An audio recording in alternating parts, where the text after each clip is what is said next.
Good morning students. आज economics की class में आप सभी का स्वागत है।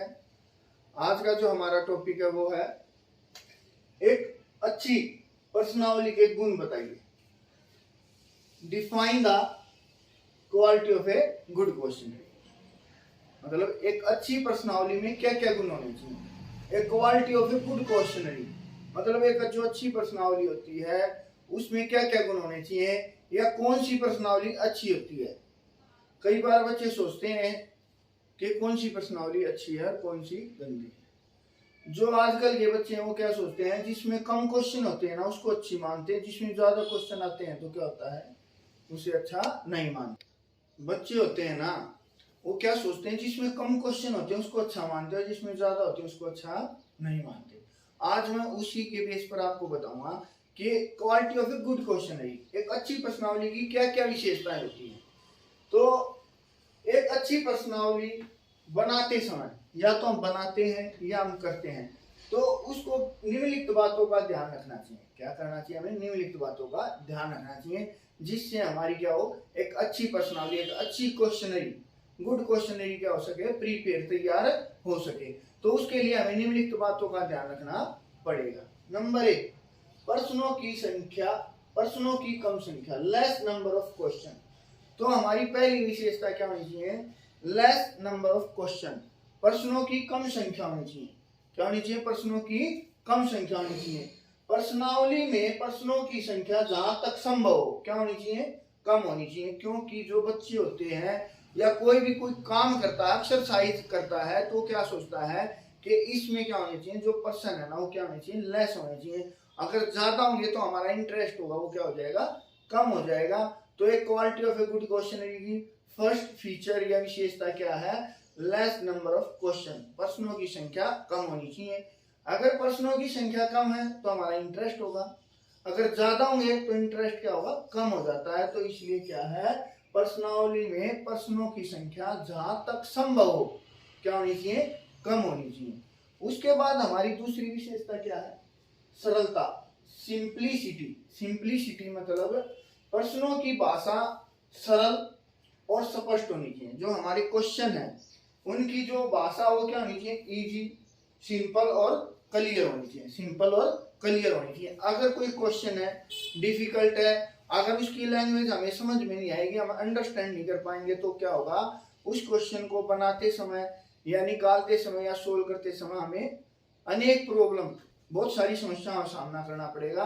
इसलिए जो क्या होनी चाहिए, सेकंड विशेषता क्या है, सिंपलिसिटी, सरलता। जो हमारे क्वेश्चनों की भाषा है वो सरल और स्पष्ट होनी चाहिए, सिंपल और क्लियर होनी चाहिए। अगर सिंपल और क्लियर है तो बच्चे इजी से उसको सोल्व कर लेंगे, अपनी जो भी प्रश्नावली उसको इजीली बना सकते हैं।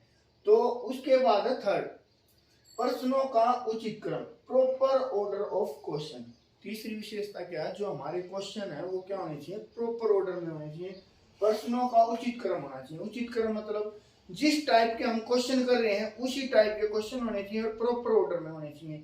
अगर एक क्वेश्चन तो हम प्रॉफिट और लॉस का कर रहे हैं और एक हमारा इंटरेस्ट का आ जाता है तो क्या होता है, जो क्वेश्चन हो क्या हो जाते हैं, मिक्स हो जाते हैं, जिससे क्या होता है निकालने में क्या होती है, डिफिकल्टी क्रिएट होती है।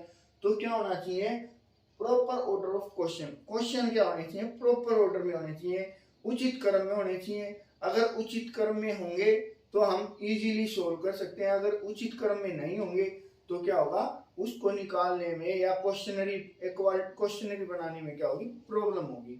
तो हमारी थर्ड फीचर क्या है, प्रश्नों का उचित क्रम होना चाहिए। प्रश्नों का उचित क्रम होना चाहिए। क्या है ये, क्वालिटी किसकी, एक गुड क्वेश्चनरी की।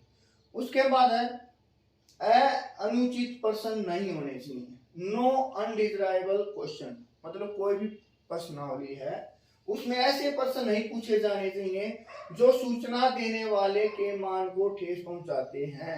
मतलब कोई भी प्रश्नावली हो, क्वेश्चनरी हो, उसमें कोई भी एक ऐसा क्वेश्चन नहीं होना चाहिए, प्रश्न नहीं होना चाहिए जो किसी दूसरे के लिए क्या ठेस, जैसे जातिवाचक, धर्म के आधार पर कोई क्वेश्चन नहीं होना चाहिए जिससे किसी दूसरे व्यक्ति को, जाति के, भाषा के, धर्म के लोगों को क्या पहुंचे, ठेस पहुंचे।